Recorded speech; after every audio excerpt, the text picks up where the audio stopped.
Welcome to There Is a Method to the Madness. My name is Rob Maxwell, and I'm an exercise physiologist and personal trainer. I am the owner of Maxwell's fitness programs, and I've been in business since 1994. The purpose of this podcast is to get to the real deal of what really works, and most importantly, why things work. Hence the name, There Is a Method to the Madness. Before I get started today, let me thank Jonathan and Lynn Gilden of the Gilden Group Realty Pros. They are committed to providing the highest level of customer service in home sales. Why don't you give them a shout and figure out what your home is worth? 386-451-2412. What is going on, everybody? This is Rob here, getting ready to talk to you about health and fitness. And today I'm going to specifically get into some fun strength training research. You know, within my logo, it says where training is science. I think I've stressed quite often how I think that we need to understand the science pretty well, and then we need to take the science and get to work.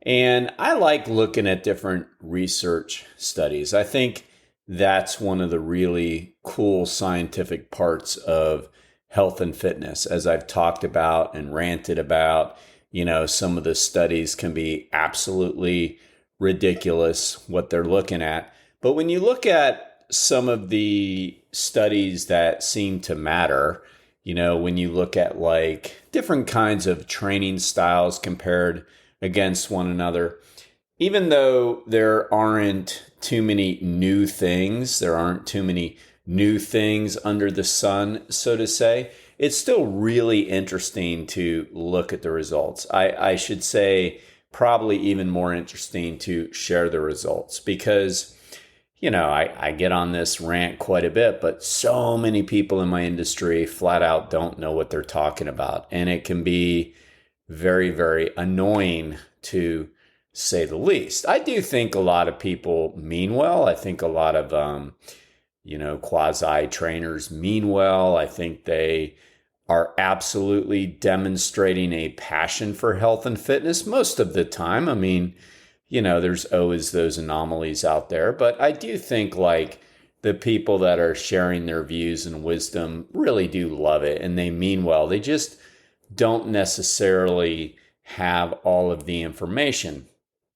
I've also found that when you know them, when you know some of these folks and sit down and talk with them, they learn and they want to learn. And at least the ones I've experienced, like they express gratitude for learning new things. They just don't know. I mean, unfortunately, in strength training, it is changing, but unfortunately, so much of it still comes back from the old Muscle Beach mentality of the 1970s.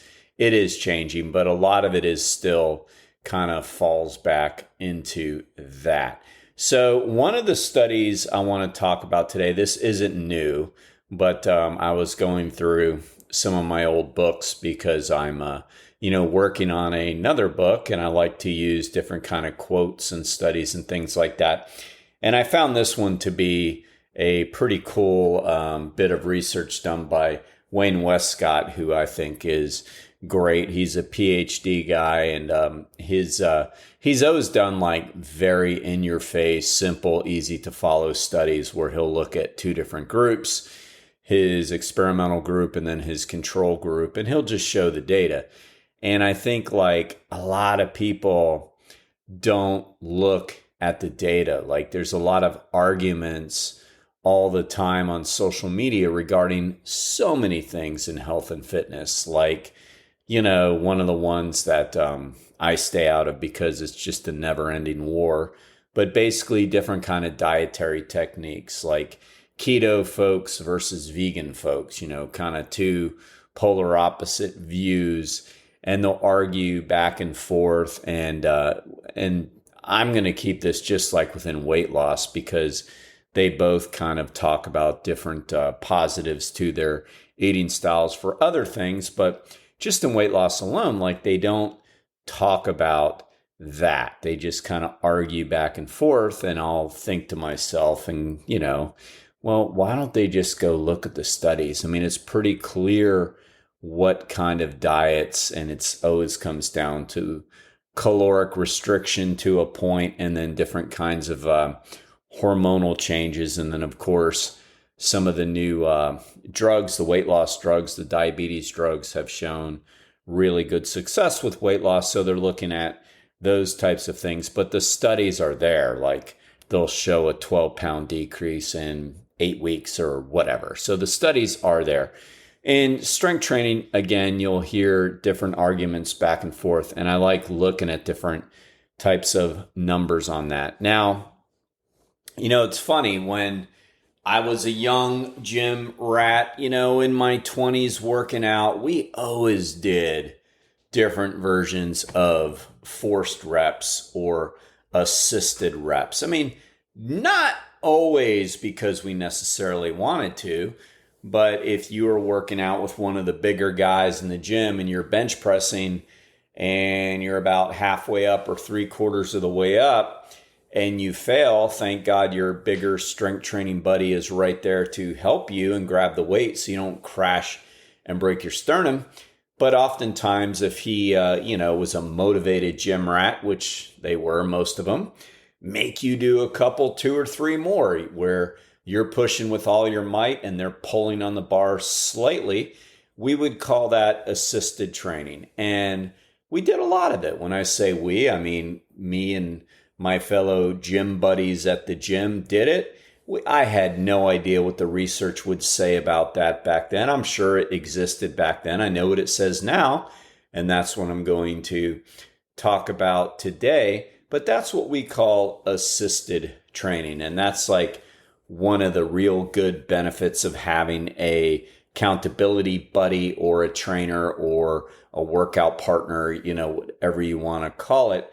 And by the way, let me just say here quickly that we shouldn't do assisted reps all the time, but here or there, they are extremely beneficial. So in this particular study, Westcott looked at where a person did standard training. That just means that however many sets they were doing, and I think in this case, they did just a minimal amount of sets, like 1 set per exercise. So that was considered standard set training.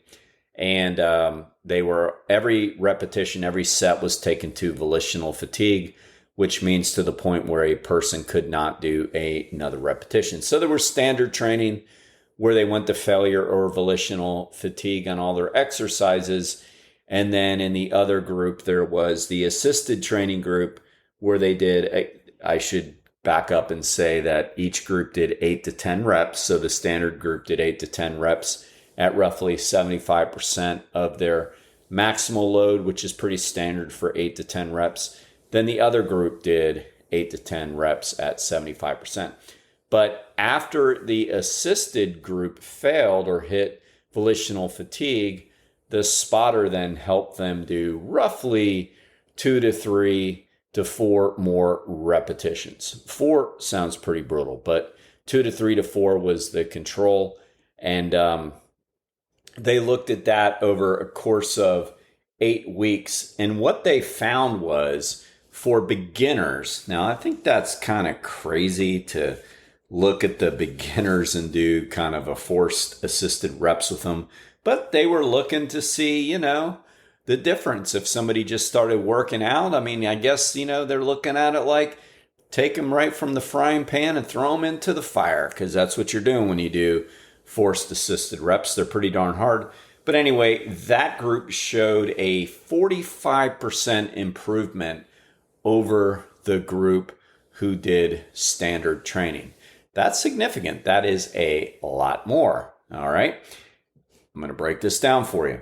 Now, in the advanced group, and that makes a lot more sense for advanced trainees to be doing what we like to call post-fatigue repetitions, which could be anything from breakdown training to assisted training like we're talking about here, to pre-exhaust training, to negative training. So post-fatigue repetitions for advanced people is more common. Same study, same group, 8 to 10 reps, 75% of the 1RM and roughly 2 to 4 repetitions post-fatigue. They showed a 40% increase. Now that's significant because remember, these are advanced folks who have already shown great results. So they've been working out a while. Typically, advanced trainees are considered about 2 years of consistent working out. Intermediate is usually a year or more, and then under a year is typically beginner. So that's how most of these strength studies are broken down. But they showed a 40% improvement just by doing assisted reps on all of the sets that they did. Both groups did the same exercises. Again, both groups did 8 to 10 reps. Both groups did one set except for the assisted at the end. Both used roughly 75% of their 1 rep max, which was determined. And they both did twice per week full body workouts. So that is significant.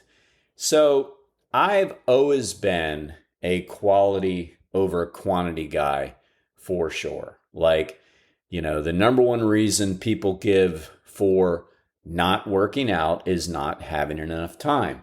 So if we are able to help them with that by teaching people techniques that you don't have to be in the gym for a really long time, you can practice quality moves, quality training to get just as good, if not better results with less time. So I've always believed that.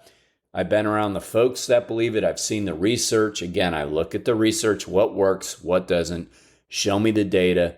If you can measure it, you can manage it type of thing. Don't give me your opinion. Let's look at the science on this and let's figure out what really works. When I mean science, that's what I mean. Let's look at the studies. Let's see the data. Let's see the results. I've always leaned more towards quality over quantity for sure. And the data is there. The data supports that 100% as well. So this is just a technique that works really well. I'll do it with some of the clients once we hit fatigue.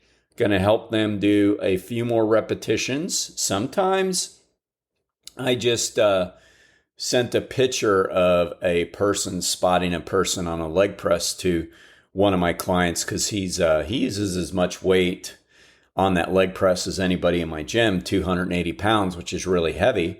And he is north of 60. So that is really impressive. Not that 60 is old, but I sent it to him going, does this look familiar? Because I will sit there and spot and push out on that. It's not easy to spot on a leg press, by the way. But it just shows that on certain exercises, it's really good to get some assistance and do what we call forced reps here or there. Not every exercise is ideal for it. There are exercises that are better than others.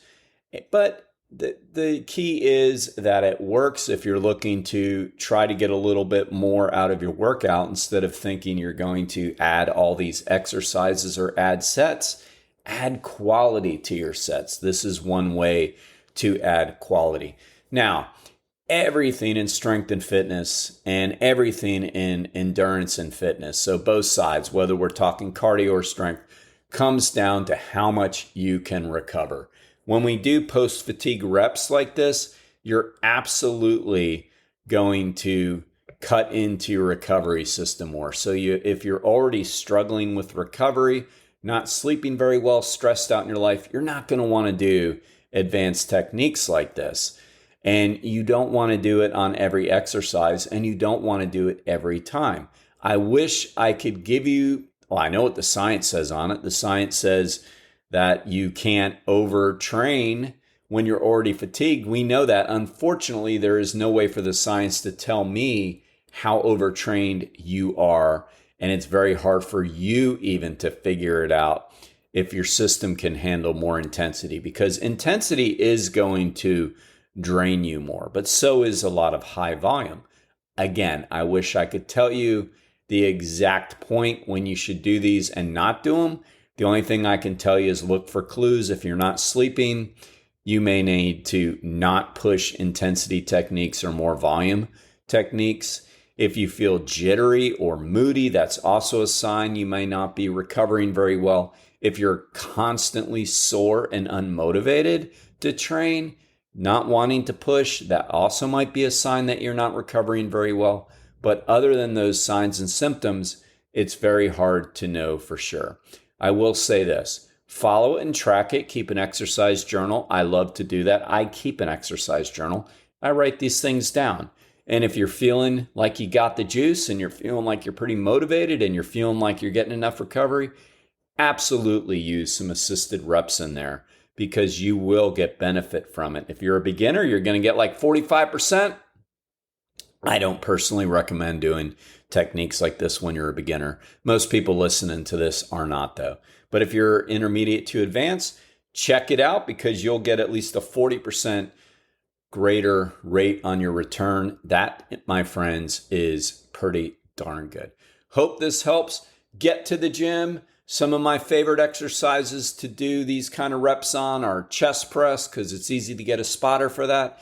Bicep curls, it's easy to get a spotter on that. Lat pull downs where your trainer or your spotter can grab the bar, help you pull down a little bit more. Shoulder presses, exercises like that. I don't recommend doing it on things like leg extensions and definitely not, well, I shouldn't say definitely not, but most likely not barbell squats because it could get a little bit dangerous when you're squatting a lot of weight and your workout partner is trying to help you. But on applicable exercises, by all means, jump in and see if it helps you. Until next time, hit the gym, have some fun, try some new things.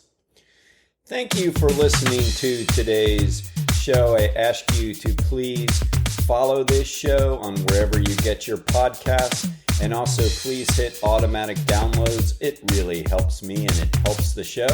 Now I want to thank Overhead Door of Daytona Beach, the premier garage door company in Volusia County with the best product, with the best service. I can vouch for Jeff and Zach Hawk, the owners. They are great people. If you need any help with your garage doors, give them a shout. 386-222-3165.